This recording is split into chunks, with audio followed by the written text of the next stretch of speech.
In early June 1824, Martin Van Buren, New York's junior United States Senator, went to Virginia to meet Thomas Jefferson, a man whose character, conduct, and principles formed my beau ideal of thorough patriotism and accomplished statesmanship, Van Buren would one day write.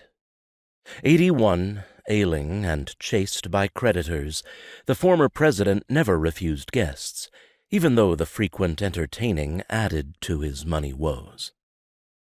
An air of mystery surrounded the visit. In Washington, word spread that Van Buren was heading south, but only a handful of people knew what lay behind his trip. It was a presidential election year, and several high-profile politicians were seeking the office. One of them was the U.S. Treasury Secretary William H. Crawford. Van Buren was backing Crawford, whose campaign was in serious trouble. An official benediction from Jefferson, patriarch of the Republican Party, could turn Crawford's fortunes around. But people did not ask ex-presidents for endorsements then, and ex-presidents were not supposed to give them. Van Buren had little use for such niceties, though he recognized that a trip to Monticello might be viewed unfavorably and wanted it kept quiet. "Mention this to no one except Mr. Crawford," he wrote in a letter to Asbury Dickens, a Treasury clerk and Crawford aide. Van Buren and former New Jersey Governor Mahlon Dickerson left for Monticello. Bringing Dickerson along was a clever move on Van Buren's part. Jefferson knew him from long ago.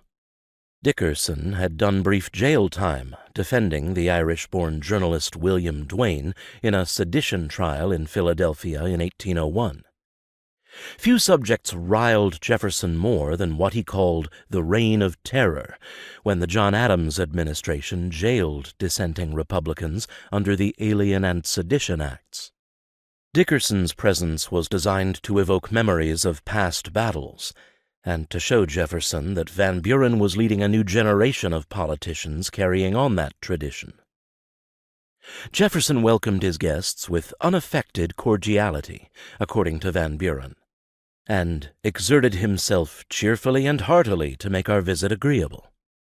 They traveled around Charlottesville during the day, and spent the evenings in Monticello feasting on food and wine and talking politics. Jefferson did most of the talking.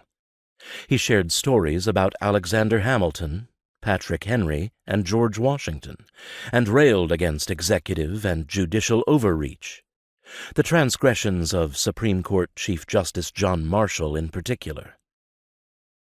"It may well be imagined with how much satisfaction I listened to Mr. Jefferson's conversation," Van Buren later recalled.